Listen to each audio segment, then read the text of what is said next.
Hello दोस्तों, good morning. कैसे हैं आप लोग? हाँ, ठंड तो भैया पड़ रही है बहुत ज़्यादा। बाहर बहुत कोहरा छाया हुआ है इस समय। और आज 8 दिसंबर की सुबह है और मैं आपके लिए वीडियो बना रही हूँ। वीडियो बनाना भी ज़रूरी है क्योंकि आप लोग वेट करते हैं मेरा कि मैम कोई अच्छा सा चटपटा सा कुछ खट्टा मीठा अनुभव लेके आएंगी। तो उसी से रिलेटेड आज मैं एक आपके लिए बहुत ही बढ़िया और आपको बहुत हंसी आएगी उसमें, ऐसा मैं अपना एक किस्सा बचपन का लेके आ रही। तो चलिए शुरू करती हूँ। उस समय मैं 6 या 7 में क्लास में पढ़ रही होंगी। हम्म, तो मेरे पापा ना ऑफिस जाते थे, उस समय जॉब करते थे। बाद में उन्होंने बिजनेस स्टार्ट किया था। तो हुआ कुछ ऐसे कि हम लोग ना मैं और मेरी सिस्टर ना दोनों एक ही स्कूल में पढ़ते थे। तो हमारे पापा की मतलब इतने पैशनेट थे हम लोग को पढ़ाने के लिए कि जब ऑफिस से काफ़ी साइकिल चला के उस टाइम आते थे। वो पहले साइकिल लोग चलाते थे, तो साइकिल चला के आते थे। तो आते आते आते आते ऑफिस से उनको घर तक पहुंचने में 1-1.5 घंटा लग जाता था। और आके बस उनका एक ही काम था, सबसे पहले हाथ मुंह धोना, चाय भी नहीं पीते थे। और बस पेपर खोला, पेपर पढ़ने का उनको बड़ा शौक था, न्यूज़ पढ़ने का बहुत शौक था। पेपर पढ़ने लगे और बस हम लोग दोनों को आवाज़ दे देते, चलो आ जाओ। हम लोग को पढ़ाते थे, अपना अपना होमवर्क दिखाने के लिए हम लोग बैठ जाते थे डरते डरते। खैर यहाँ तक तो ठीक था, लेकिन जिस दिन हम लोगों ने होमवर्क नहीं किया होता था ना, उस दिन हमको शाम आ जाती थी।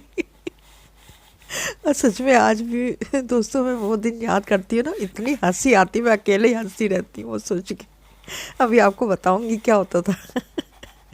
बचपन में तो सभी शरारती होते थे, हम लोग भी शरारती थे।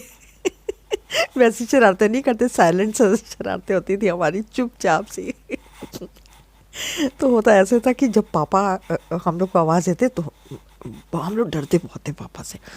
प्यार बहुत करते थे लेकिन स्ट्रिक्ट थे, पढ़ाई के मामले में बस स्ट्रिक्ट थे। अच्छा होता क्या है, छोटे बच्चों को कुछ ज़्यादा लाड़ मिलता है, तो ऐसे ही मुझे भी बहुत ज़्यादा लाड़ में छोटी मुझे लाड़ बहुत मिलता था। और मेरी सिस्टर को ज़रा सी कोई गलती होती तो उसको थप्पड़ पड़ जाता। तो इस बात से वो बड़ी चिढ़ती थी कि पापा मुझे आप मार देते हो, उसको कुछ नहीं कहते हो। तो मैं बच जाती थी, इस तरह थप्पड़ उसको पड़े मैं बच जाती थी। खैर ये तो बात हुई ना दूसरी।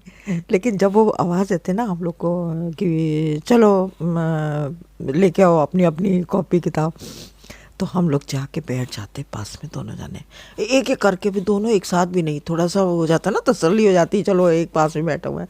एक एक करके बुलाते थे। तो हम लोग क्या करते थे, पढ़ाई से बचने के लिए ना, पापा हाँ ऐसे ही अभी आ रहे हैं अभी आ रहे हैं करते करते ना, हमारे 3 मंजिल मकान था। तो हमारा नीचे ना वॉशरूम जो था नीचे बना हुआ था, टॉयलेट। तो हम लोग एक एक करके, कभी मैं चली जाऊँ कभी वो। एक बार जैसे मैं उनके से कहती पापा आ रहे हैं आ रहे हैं, करते करते मैं चली जाती थी वॉशरूम में, बंद करके बैठ जाती थी।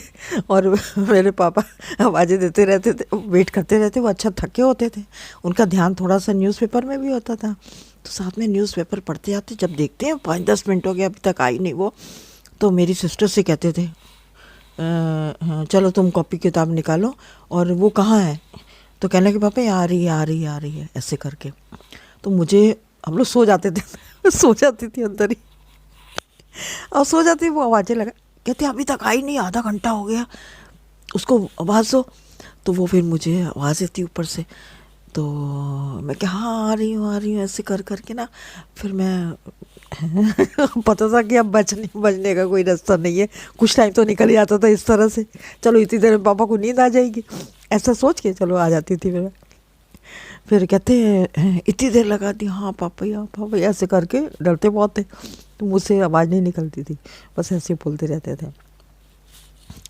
फिर दूसरे दिन फिर दूसरी मेरी सिस्टर का टर्न होता था। फिर वो वॉशरूम में अपना बंद हो जाती थी, आधा आधा घंटा बैठी रहती, सो जाती थी कई बार वो भी। इस तरह से ना हम लोग का शेड्यूल चलता रहा।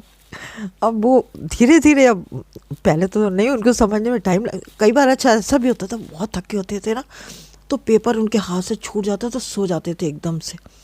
तो हम लोग क्या करते थे, धीरे से उनके हाथ से पेपर लेके तो रख देते, बत्ती बंद कर देते ताकि सो जाए, हम लोग को, उनको याद ना आए। और 12-1 बज जाएंगे तो वो पढ़ने का तो टाइम निकल जाता है।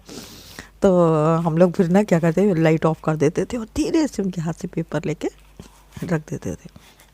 अब उनको माजरा समझ से देर नहीं लगी कि ये क्या चल रहा है इन लोग के बीच में। दोनों बहनें जो हैं बहुत शैतानी कर रही हैं मेरे साथ, मुझे भी बेवकूफ़ बना। एक दिन गुस्से में उन्होंने कह ही दिया, कहती ये क्या तमाशा बना रखा है तुम। उसी समय तुम टॉयलेट वगैरह आता है, तुम लोग भागते हो उसी समय, पहले क्यों नहीं तुम लोग फ्रेश होकर बैठते हो, खबरदार अब बीच में गए तो उठ के। हाँ, उस दिन से फिर हम लोग को नसीहत मिल गई। फिर हाँ, बड़ी मुश्किल से परमिशन लेके जाना पड़ता था। सच में है। तो ऐसे ही हाँ, मतलब कि ऐसे किस्से जो होते हैं ना बचपन के, कभी भूलने वाले नहीं होते हैं, अविस्मरणीय यादें जिसको बोलते हैं। तो आज भी मैं पता है दोस्तों सोचती हूँ ना कभी बचपन के बारे में, खास ऐसे ये याद जो होती है मेरे दिल के बहुत करीब है। तो मैं बहुत हंसती हूँ, अकेले में ऐसे सोच सोच के हंसती रहती हूँ। कुछ पागल हूँ ना थोड़ी सी, इसलिए। चलिए ठीक है, अगली बार और भी खट्टी मीठी कुछ ऐसी यादें लेके आऊँगी। आपको अच्छा लगा होगा, मुझे लग रहा है आप लोग को बचपन तो याद आ गया होगा, इतना तो पक्का है। चलिए ठीक है, कमेंट बॉक्स में बताइएगा, अपने बचपन की यादें शेयर करिएगा मेरे से, ठीक है। बाय।